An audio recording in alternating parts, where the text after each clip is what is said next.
Hello बच्चों, स्वागत है आप सभी का आपके अपने YouTube चैनल गणेशाय वर्ल्ड पर, जहां आप पढ़ते हैं 11, 12 physics chemistry absolutely for free और आपके सारे डाउट होते हैं क्रिस्टल क्लियर। तो चलिए हम आज अपने टॉपिक को आगे बढ़ाने वाले हैं। आज हमारा टॉपिक क्या होने वाला है? आज हमारा एक शानदार सा टॉपिक होने वाला है क्लास 11 फिजिक्स का गति के समीकरण। कौन सा होने वाला है? गति के समीकरण। तो गति के कितने समीकरण होते हैं आइए समझते हैं और उनकी व्युत्पत्ति करते हैं। गति के 3 समीकरण दिए गए हैं। पहला गति का समीकरण कौन सा है? पहला गति का समीकरण है v is equal to u plus at। पहला कौन सा है? v is equal to u plus at। दूसरा कौन सा है? तो दूसरा है s is equal to ut plus half at square. कौन सा है? s is equal to ut plus half at square. और तीसरा कौन सा है? तीसरा है v square minus u square is equal to 2as। तीसरा कौन सा है? v square minus u square is equal to 2as। और ये तीनों जो समीकरण हैं ये आपको इन तीनों में ही क्रम में ही याद रखने हैं। पहला कौन सा है? v is equal to u plus at। दूसरा कौन सा है? s is equal to ut plus half at square. और तीसरा कौन सा है? v square minus u square is equal to 2as। अब ये है क्या क्या? u क्या है, v क्या है, ये क्या है, t क्या है, इसको हम समझते हैं। तो सबसे पहले हम देखते हैं u क्या है? u है प्रारंभिक वेग। मान के चलो आप यहां से अपनी नानी के घर तक जा रहे हो, तो पहले आप अपने घर से चलना प्रारंभ करोगे ना। तो आप जब घर से चल रहे हो t बराबर 0 पर, तब आपका वेग क्या है?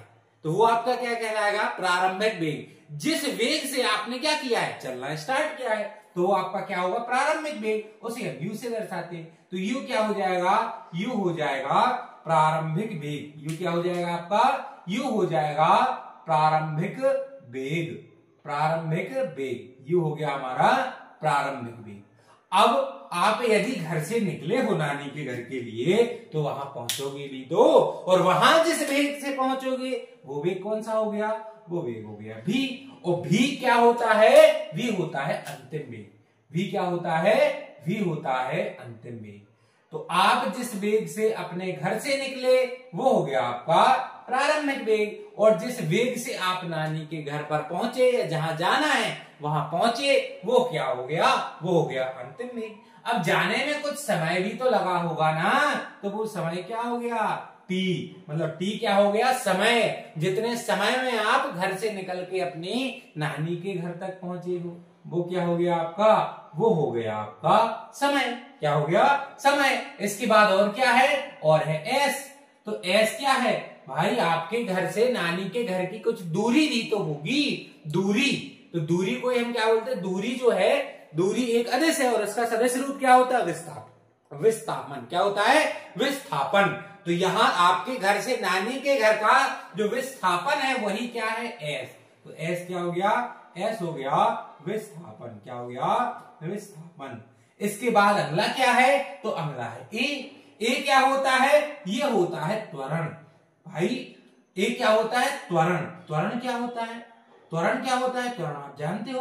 त्वरण क्या होता है? त्वरण होता है वेग में परिवर्तन की दर। त्वरण क्या होता है? वेग में परिवर्तन की दर। मान के चलो आपका यहाँ ये आपका घर है और ये आपको जाना है नानी के घर। कहाँ जाना है? नानी के घर। अब आपके पापा ने क्या किया कि पहले घंटे में 10 किलोमीटर पर आवर की स्पीड से गाड़ी चलाई। फिर अगले दूसरे घंटे में क्या किया? अगले दूसरे घंटे में 20 किलोमीटर पर आवर की स्पीड से गाड़ी चलाई।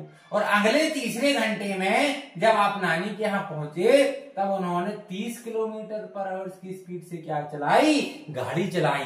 तो पहले घंटे में 10 किलोमीटर पर आवर, दूसरे घंटे में 20 किलोमीटर पर आवर, और तीसरे घंटे में 30 किलोमीटर पर आवर की स्पीड से क्या चलाई है? गाड़ी चलाई है। तो यहाँ वेग में क्या देखने को मिल रहा है? परिवर्तन। वेग में क्या देखने को मिल रहा है? परिवर्तन। यही वेग में परिवर्तन ही क्या कहलाता है? त्वरण। इसी वेग में परिवर्तन को हम क्या कहते हैं? इसी वेग में परिवर्तन को हम त्वरण नाम देते हैं। क्लियर है? ये पॉइंट आपको सारे समझ में आ गए होंगे। अब देखो, अब यदि ये समीकरण नंबर 1 है, ये कौन सा है समीकरण नंबर 1, ये कौन सा है, ये है भैया समीकरण नंबर 2, कैसे बात कर रहे हो सर, और ये कौन सा है, ये है समीकरण नंबर 3। अब समीकरण 1 किस किस में संबंध दर्शा रहा है, तो u क्या है, u है वेग और t है समय। विस्थापन तो आपको सब में दिख रहा होगा ना, यहाँ क्या है u, यहाँ क्या है t, तो ये किस किस में संबंध दर्शाता है, ये वेग और समय, किस किस में, वेग और समय में संबंध दर्शाता है समीकरण नंबर 1। समीकरण नंबर 2 किस किस में संबंध दर्शाता है, यहां आपको दिख रहा होगा विस्थापन, क्या दिख रहा होगा, विस्थापन, और दूसरा क्या दिख रहा है, दूसरा हमें t समय दिख रहा है। तो ये समीकरण नंबर 2 विस्थापन और समय में संबंध दर्शाता है। और तीसरा ये क्या है, ये है भाई वेग, प्रारंभिक और अंतिम, तो वेग और दूसरा क्या है, विस्थापन, दूसरा क्या है, विस्थापन, ये वेग और विस्थापन में संबंध दर्शाता है। समीकरण नंबर 1 किस किस में संबंध दर्शा रहा है, वेग में और समय में। समीकरण नंबर 2 किस किस में दर्शा रहा है, विस्थापन में और समय में। समीकरण नंबर 3 किस में दर्शा रहा है, वेग में और विस्थापन में। आपको एक कॉमन दिख रहा है ना, तो यहाँ एक लाइन स्टार पॉइंट लगा के आप अवश्य लिख लेना कि जो गति के समीकरण हैं, जो गति के समीकरण हैं, गति के समीकरण किस पर लागू होते हैं, सिर्फ और सिर्फ एक समान त्वरित गति पर लागू होते हैं। किस पर लागू होते हैं, एक समान त्वरित गति पर लागू होती। क्या होती है एक समान त्वरित गति, क्या होती है एक समान त्वरित गति, ये होती है एक समान त्वरित गति। एक समान त्वरित गति का मतलब है कि आपका त्वरण बढ़ता रहना चाहिए, एक समान त्वरण होना चाहिए, मतलब आपका जो वेग है वो नियत दर से बढ़ता रहना चाहिए। पहले घंटे में कितना बढ़ा, 10 किलोमीटर, दूसरे घंटे में कितना हुआ, 20 किलोमीटर, तीसरे घंटे में कितना हुआ, 30 किलोमीटर। तो यही क्या है, यही है एक समान त्वरित गति। ये देखो ना, यहां पर जो त्वरण है, यहां पर जो वेग है वो एक समान गति से क्या हो रहा, बढ़ रहा है। यहां पर इसीलिए ये कौन सा त्वरण हो गया, ये एक समान त्वरण हो गया। वेग में परिवर्तन क्या है, त्वरण, और जब वेग में परिवर्तन भी समान दर से हो तो उसे हम क्या बोलते हैं, एक समान त्वरण। तो यहाँ जो गति हो रही है वो कौन सी हो रही है, एक समान त्वरित गति। तो अपन को याद रखना है कि जो गति के 3 समीकरण हैं, यह तीनों समीकरण कब एप्लीकेबल होते हैं, यह सिर्फ तब एप्लीकेबल होते हैं जब कैसी गति हो रही हो, एक समान त्वरित गति। यदि ऐसा है कि पहले 1 घंटे में 20 की स्पीड से चले, दूसरे में 15 की से चल गए, तीसरे में 12 की से चल गए, चौथे में 18 की से चल गए, तो वहां पर भैया गति के समीकरण नहीं लगेंगे, गति के समीकरण वहां एप्लीकेबल नहीं होंगे। सिर्फ कहां होंगे, जहां पर एक समान त्वरित गति हो रही हो। यहां तक आपको समझ में जरूर आ गया होगा कि आखिर गति के जो समीकरण हैं, इनका आपने इंट्रोडक्शन अभी तक देखा है कि आखिर बतलाते क्या हैं। पहला क्या बतला रहा, वेग और समय में संबंध, दूसरा विस्थापन और समय में संबंध, तीसरा वेग और विस्थापन में संबंध। ये किस पर एप्लीकेबल होते हैं, सिर्फ और सिर्फ एक समान त्वरित गति, गति के समीकरण एक समान त्वरित गति के लिए मान्य हैं। सिर्फ किसके लिए मान्य है, एक समान त्वरित गति के लिए मान्य है, के लिए मान्य है। इंपॉर्टेंट पॉइंट है ना। चल, अब यदि हम देखें तो इनका हमें क्या करना है, व्यंजक निकालना है। इनका व्यंजक हम 2 विधियों से ज्ञात कर सकते हैं। पहली कौन सी विधि है, तो पहली विधि है ग्राफीय विधि। पहली कौन सी विधि है, पहली है ग्राफीय विधि, जिसमें हम ग्राफ के माध्यम से गति के तीनों के 3 समीकरण जो है उनको व्युत्पन्न कर सकते हैं। और दूसरी कौन सी है, दूसरी है कलन विधि। दूसरी कौन सी विधि है, दूसरी है कलन विधि। क्लियर हुआ कि नहीं हुआ। तो यहां पर हम 2 विधियों से क्या कर सकते हैं, इन तीनों समीकरण को व्युत्पन्न कर सकते हैं। कक्षा 9वीं में आपने ग्राफीय विधि से इनको हल किया होगा, लेकिन 9th क्लास पढ़े तो हमें काफी समय हो गया, हमने उतने अच्छे से पढ़ी भी नहीं थी। तो चलिए अब हम क्या करते हैं, ग्राफीय विधि से इनको समझते हैं कि तीनों समीकरण ग्राफीय विधि से हल कैसे होंगे। साइड हेडिंग डालिए ग्राफीय विधि। अब हम ग्राफीय विधि से गति के तीनों समीकरण हल करने जा रहे हैं। तो सबसे पहले हमें क्या करना है, इसके लिए सबसे पहले तो हमें भैया एक ग्राफ ही बनाना पड़ेगा। तो हमने एक ग्राफ बनाया, हमने एक समतल लिया। यहाँ पर ये कौन सा अक्ष है भैया, ये एक्स अक्ष है, और ये कौन सा अक्ष है, ये वाई अक्ष है। और ये क्या है, ये ओरिजिन है 0। ओरिजिन क्या है, ये ओरिजिन है 0। अब यहां पर क्या किया, जब आप नानी के घर पर जा रहे थे तो यहां किसी स्थान पर आपका प्रारंभिक वेग क्या था, u। यहां किसी स्थान पर आपका प्रारंभिक वेग क्या था, u। फिर क्या हुआ, धीरे धीरे वेग बढ़ता गया बढ़ता गया बढ़ता गया, और फिर यहां अंतिम स्थान पर आपका वेग क्या हो गया, v। यहां पर आप t बराबर 0 पर, मतलब t बराबर 0 जब आपने घर से चलना चालू किया तब आपका वेग क्या था, u। और t समय के बाद, t समय 1 घंटे 2 घंटे जितने घंटे भी बाद आप वहां पहुंचे, तो कितने समय के बाद, t समय के बाद, कितने समय के बाद, t समय के बाद आपका वेग कितना हो गया, v। तो u क्या हो गया, प्रारंभिक वेग, अभी हमने देखा था। और v क्या हो गया, v हो गया हमारा अंतिम वेग। v क्या हो गया, अंतिम वेग। तो आप यदि देख रहे हो तो x अक्ष किसे प्रदर्शित कर रहा है, x अक्ष प्रदर्शित कर रहा है समय को। किसको प्रदर्शित कर रहा है, समय को। और y अक्ष किसे प्रदर्शित कर रहा है, y अक्ष प्रदर्शित कर रहा है वेग को। तो ये हो गया हमारा वेग समय ग्राफ।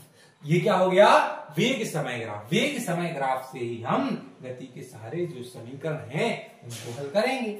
अब हम इसका क्या कर रहे हैं, इसका अब हम थोड़ा सा नामकरण कर रहे हैं। यहां इस बिंदु को हमने नाम क्या दे दिया, इस बिंदु को हमने ए नाम दे दिया, इस बिंदु को हमने बी नाम दे दिया, इस बिंदु को हमने सी नाम दे दिया, और इस बिंदु को हमने क्या नाम दे दिया, इस बिंदु को हमने डी नाम दे दिया। अब थोड़ा सा देखते हैं यहाँ क्या क्या है। यदि आप देखो तो जो AC है वो किसके बराबर है, OD के। मतलब कि जो AC है भैया वो किसके बराबर है, वो OD के बराबर है। और ये है क्या, ये x अक्ष है, और इस पर हमने क्या लिया है, टाइम t। तो AC किसके बराबर है, AC OD के बराबर है, जो कि किसके बराबर है, t के बराबर है। अब यदि आप CD देखो, कौन देखो, CD, C और D ये किसके बराबर हैं, ये A O के बराबर है। किसके बराबर हैं, A O के बराबर हैं। किसके बराबर, C और D, C और D ये किसके बराबर है, A O के। और A O क्या है, ये हमारा भैया प्रारंभिक वेग है। ये क्या है, हमारा प्रारंभिक वेग है। अब यदि आप देखो BD, क्या देखो आप, BD, क्या देखो आप, BD। और यहाँ एक और पॉइंट मान लो, यहाँ मान लो E पॉइंट, यहाँ क्या मान लो, E पॉइंट। और यहां देखो OE, क्या देखो, OE। तो आप BD किसके बराबर है, BD OE के बराबर है। और OE ये क्या है, ये अंतिम वेग भी है। ये क्या है, अंतिम वेग भी है। ये 3 पॉइंट क्या करने हैं आपको, समझने हैं, याद तो करने नहीं, समझने। ग्राफ को देखकर ही हमने ये पॉइंट लिखे हैं। पहला पॉइंट क्या है, AC किसके बराबर है, AC OD के बराबर है, जो कि T के बराबर है। दूसरा क्या है, दूसरा CD किसके बराबर है, CD AO के बराबर है, जो कि U के बराबर है। और तीसरा पॉइंट क्या है, BD किसके बराबर है, BD OE के बराबर है, जो कि है V। उम्मीद है कि आपको ये ग्राफ जो है, इसके ये 3 पॉइंट आपको जरूर समझ में आ गए होंगे। ये 3 पॉइंट जो है भैया, ये अभी बहुत ज्यादा काम आने वाले हैं, तो इनको आप अच्छे से समझना। अब यदि हम देखें, हमें ग्राफीय विधि से क्या करना है, ग्राफीय विधि से हमें तीनों समीकरण निकालने हैं। तो इसके लिए आपको क्या करना होगा, 2 स्टार पॉइंट आपको अवश्य याद रखने होंगे। पहला पॉइंट क्या होगा, जो इस ग्राफ का ढाल होगा। ग्राफ का ढाल क्या होता है भैया, जल्दी से बताओ, मैं कमेंट सेक्शन में। ग्राफ का ढाल क्या होता है, tan थीटा।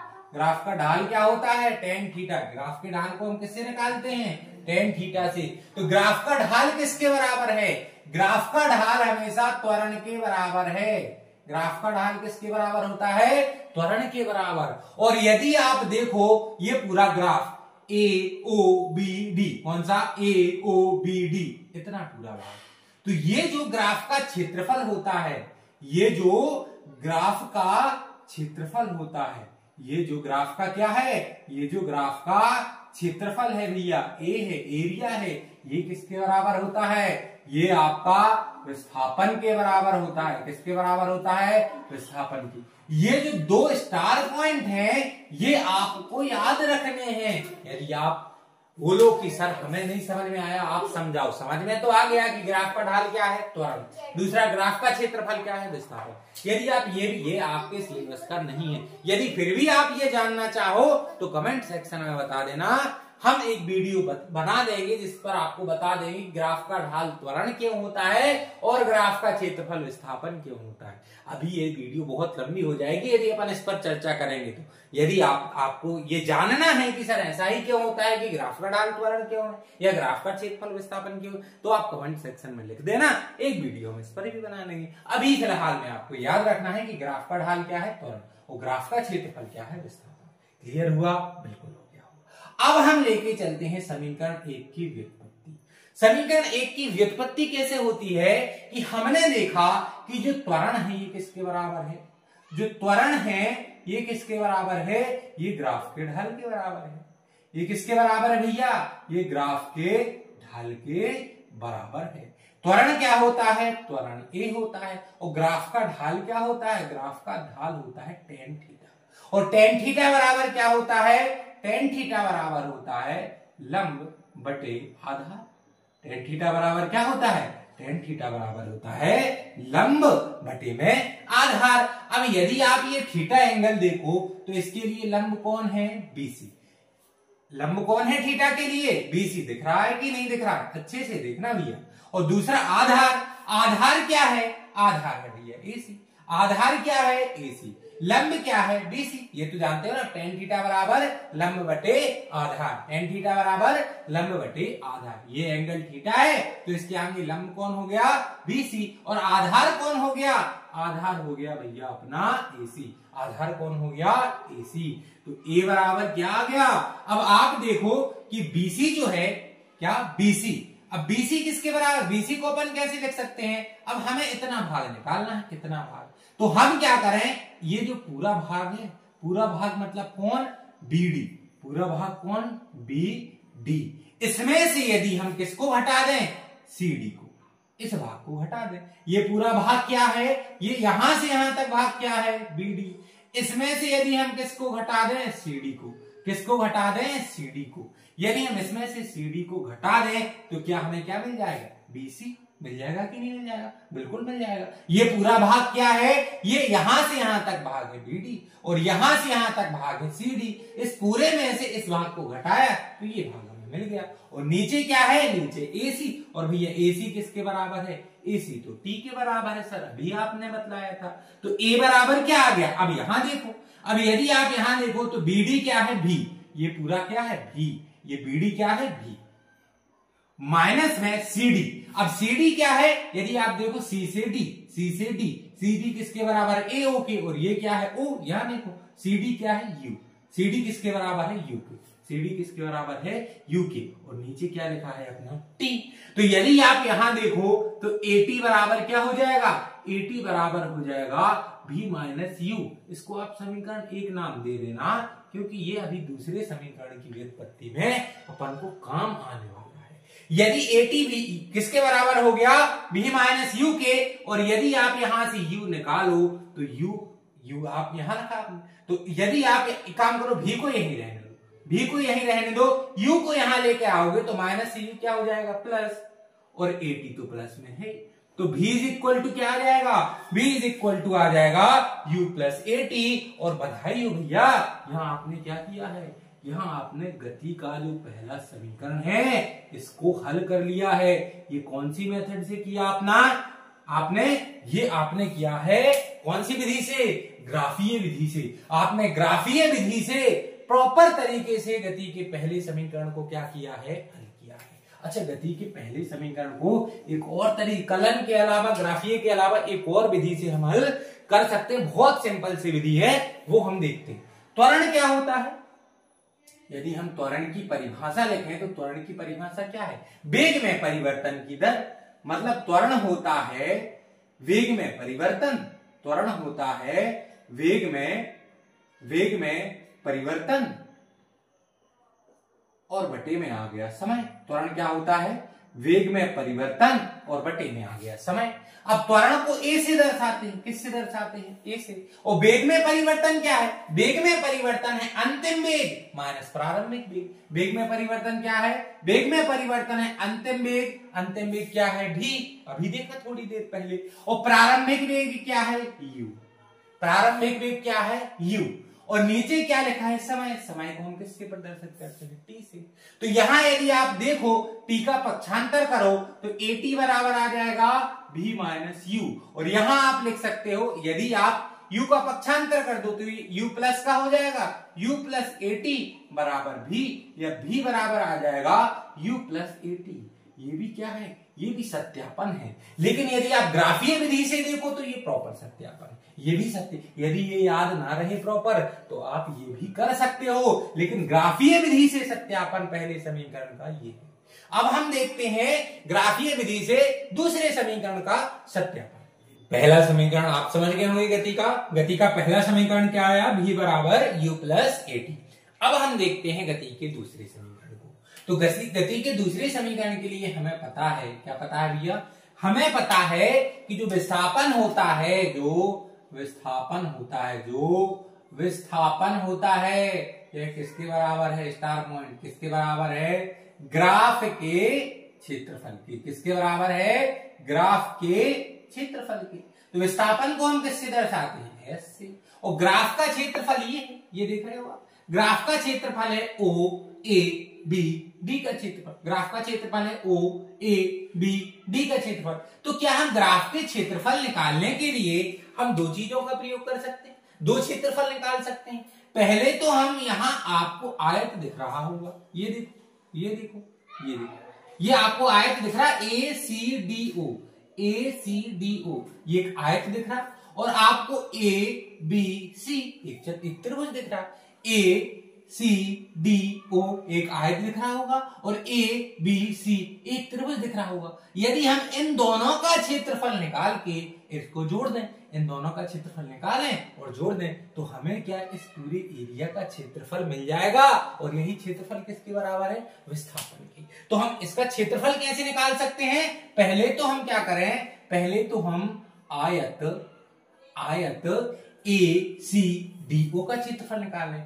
ए सी डी ओ का क्षेत्रफल निकालें। ए सी डी ओ का क्या निकालें? क्षेत्रफल। और उसमें क्या ऐड कर दें? जल्दी से बताओ, उसमें क्या ऐड करें? ए बी सी का क्षेत्रफल। क्या ऐड करें? उसमें हम त्रिभुज ए बी सी का क्षेत्रफल ऐड करें।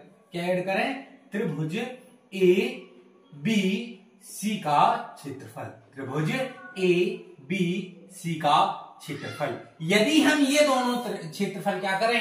ऐड कर दें, तो हमें इस पूरे एरिया का क्षेत्रफल मिल जाएगा। तो आओ जल्दी से इसको हम हल करते हैं। एबीसीडी का क्षेत्रफल क्या होता है?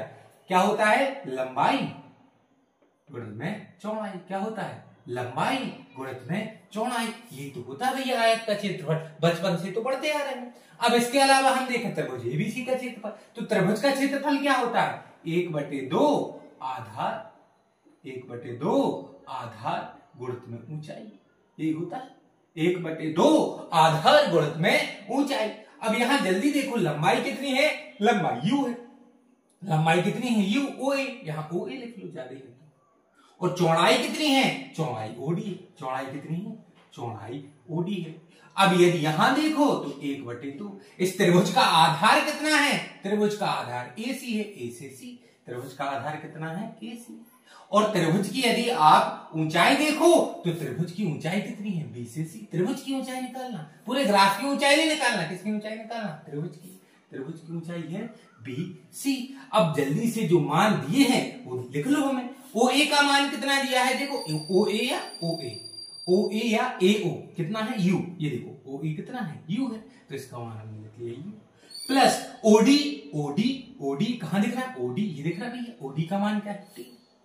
Plus 1/2 AC. एसी कहां दिख रहा है भैया? एसी हमें ये दिख रहा है। एसी किसके बराबर है? ओडी के। ये टी के बराबर। ये देखो एसी किसके बराबर है? ओडी के। और यही टी एसी ओडी बराबर है किसके? टी के। इनटू में बीसी। अब देखो बीसी फिर वही कहानी, एक में भी तो हमने यही कहानी की थी। बीसी को हम क्या लिख सकते हैं, बीसी को हम लिख सकते हैं BD minus CD, BD minus CD. अभी हमने किया था बीडी किसके बराबर है, बी के, और सीडी किसके बराबर है, यू के। अभी समीकरण एक में ही तो हमने बहुत अच्छे से समझा था कि बीसी जो है वो है बीडी माइनस सीडी, मतलब बीडी कितना है बी और सीडी कितना है यू। तो इसको हम लिख सकते हैं भी माइनस यू, क्या लिख सकते हैं, इसको हम लिख सकते हैं भी माइनस यू। और यहां देखो भी माइनस यू किसके बराबर है, एटी के। तो एस बराबर आ जाएगा यू, लंबाई गुणे चौड़ाई है भैया, यहाँ क्या है लंबाई गुणे चौड़ाई, धन नहीं है, क्या है लंबाई गुणे चौड़ाई। तो यू गुणे टी को हम लिख सकते हैं यू टी प्लस 1/2 और यहाँ है टी, और भी माइनस यू को हम क्या लिख सकते हैं, समीकरण 1 से एटी, यहाँ लिख लेना। समीकरण कहां से, समीकरण नंबर 1 से, कहां से, समीकरण नंबर 1 से। तो अब यदि आप देखो तो एस बराबर हो गया यूटी प्लस हाफ, ये देखो टी का टी में गुणा होगा तो क्या हो जाएगा टी स्क्वायर, ए है। तो ये हो गया एस बराबर UT plus half A T square. बधाई भैया, अपन ने तो समीकरण नंबर जो समीकरण नंबर 2 है गति का उसको भी प्रूफ कर लिया। एस बराबर UT plus half A T square. अब हमारा कौन सा समीकरण बचता है, अब हमारा अंतिम समीकरण बचता है समीकरण नंबर 3। हमारा दूसरा समीकरण जो था वो हो गया एस बराबर UT plus half A T square. अब हम देखते हैं गति का तीसरा समीकरण।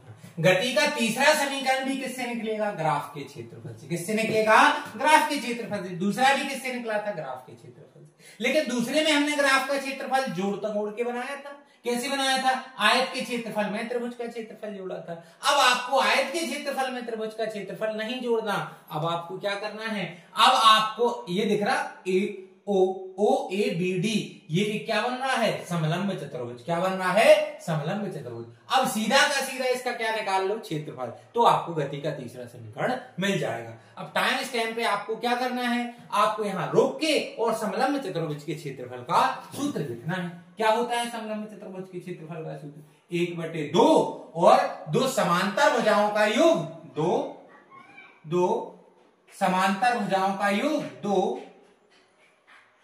समांतर भुजाओं का योग, दो समांतर भुजाओं का योग गुणित में क्या होता है, उनके बीच की दूरी। उनके किनके, उन समांतर भुजाओं के बीच की दूरी, उनके बीच की दूरी। ये क्या होता है भैया, ये समलंब चतुर्भुज का सूत्र होता है। तो क्या हो गया 1/2। अब समांतर भुजाएं कौन कौन सी हैं, एक समांतर भुजा बीडी है और एक कौन सी है ओए, एक कौन सी है बीडी और एक कौन सी है ओए। तो एक तो हमारी आ गई बीडी और योग करना ना, तो एक कौन सी हो गई, एक हो गई ओए। और इनटू में इनके बीच की दूरी कितनी है, ये देखो इनके बीच की दूरी है एसी। बीच की दूरी कितनी है, बीच की दूरी हो गई एसी। तो एस बराबर आ गया 1/2 बीडी। यहां देखो बीडी किसके बराबर, भी के, ये देखो ये पूरा बीडी किसके बराबर है, ये पूरा बीडी बी के बराबर है। और ये जो ओए आपको दिख रहा है ये किसके बराबर है, यू के बराबर। समझ चुके हैं हम, ए ओ किसके बराबर है, यू के बराबर। इनटू में एसी किसके बराबर है, एसी भैया टी के बराबर है। किसके बराबर है, टी के। अब यदि आप यहां देखो तो यहां तो टी आ गया, लेकिन तीसरे समीकरण में टी तो होता ही नहीं है, तो हम टी को यहां से हटाएंगे। टी की जगह क्या लेके आएंगे, टी की जगह समीकरण 1, ये हम यहां इसको समीकरण 2 सबसे पहले तो नाम दे दो। अब यदि आप देखो गति के प्रथम समीकरण से, कहां से, गति के प्रथम समीकरण से, कहां से भैया, गति के प्रथम समीकरण से, गति के प्रथम समीकरण से। गति का प्रथम समीकरण क्या होता है, v बराबर u प्लस ए टी। क्या होता है, v बराबर u plus A T. u का हुआ पक्षांतर तो v माइनस यू बराबर ए टी। अब a का भी कर दो पक्षांतर तो v माइनस यू अपॉन में a बराबर में क्या हो गया, बराबर में हो गया t। इसको दे दो समीकरण नंबर 3। अब इसको अपन यहाँ हल कर लो। ये समझ में आया ना, गति का पहला समीकरण v बराबर u plus A T, you का किया पक्षांतर तो v माइनस यू बराबर ए टी। अब a का किया पक्षांतर, गुणा में है तो कहां आ जाएगा, भाग में, तो v माइनस यू बराबर v माइनस यू अपॉन ए बराबर क्या आ गया, t। क्लियर हो गया, बिल्कुल हो गया होगा, उसमें है ही क्या। अब s बराबर क्या आ जाएगा 1/2 और यहां आ गया v प्लस यू और यहाँ गुड ए में टी की जगह v माइनस यू अपॉन में ए क्या आ जाएगा, v माइनस यू अपॉन में क्या आ जाएगा ए। अब यहाँ देखो, यहाँ बटे में 2 और गुणा में यहाँ बटे में क्या है ए, तो ये 2 और ए कहाँ आ जाएंगे, ये भाग में है ना दोनों, 2 और ए ये दोनों कैसे हैं, भाग में, इनका पक्षांतर होगा तो ये कहाँ आ जाएंगे, गुणा में, तो यह आ जाएगा 2a s पहले से। यहाँ क्या बचा v प्लस यू और यहाँ क्या बचा v माइनस यू। अब भैया आपने एक सर्व समीकरण तो बहुत पहले से पढ़ते आ रहे हो, कौन सी सर्व समीकरण, a प्लस बी और a minus b. a plus b और a माइनस बी क्या होता है, a स्क्वायर माइनस में बी स्क्वायर, यही तो होती है भैया, a स्क्वायर माइनस में बी स्क्वायर। तो 2as बराबर क्या आ गया, 2as a plus b a minus b, मतलब a स्क्वायर माइनस में बी स्क्वायर क्या आ गया, a स्क्वायर माइनस में बी स्क्वायर और b square minus you square बराबर 2as। यही तो आपका क्या है, यही तो है भैया आपका गति का कौन सा समीकरण, गति का तीसरा समीकरण। तो जो गति का तीसरा समीकरण था v square minus you square बराबर 2as, ये भी हमने क्या कर दिया, v square minus you square बराबर 2as, ये भी हमने क्या कर दिया है, सिद्ध कर दिया। कौन सी विधि से कर दिया, ग्राफीय विधि से। तो आज आपने क्या देखा, आज आपने देखा ग्राफीय विधि से गति के तीनों के तीन जो समीकरण थे, पहला v बराबर u प्लस एटी, दूसरा s बराबर ut plus half eighty square और तीसरा v square minus you square बराबर 2as। ये मैंने आपको बहुत अच्छे से बहुत डीप में समझाने का प्रयास किया है और उम्मीद है ये आपको जरूर समझ में आया होगा। यदि आपको कहीं समझ में नहीं आता, आपको कहीं डाउट लगता है, तो आपका एक ही काम है, आपका क्या काम है, आपको कमेंट सेक्शन पे जाना है और वहां लिखना है सर यहाँ हमें समझ में नहीं आया। और यदि आपको समझ में आया है तो एक प्यारा सा कमेंट करना, एक लाइक करना। और यदि आप देख रहे हो हमारा चैनल और आपने सब्सक्राइब नहीं किया है तो ये तो बहुत बड़ा पाप कर रहे हो आप। आपको जल्दी से क्या कर लेना है, आपको जल्दी से सब्सक्राइब करके बाजू में जो बेल आइकन आ रहा है उस पर भी आप क्या कर दो, क्लिक कर दो। कंटिन्यू यहाँ आपको फिजिक्स और केमिस्ट्री के टॉपिक देखने मिलते हैं और आपके डाउट क्लियर होते हैं। क्लियर है, समझ में आया, बहुत बहुत धन्यवाद।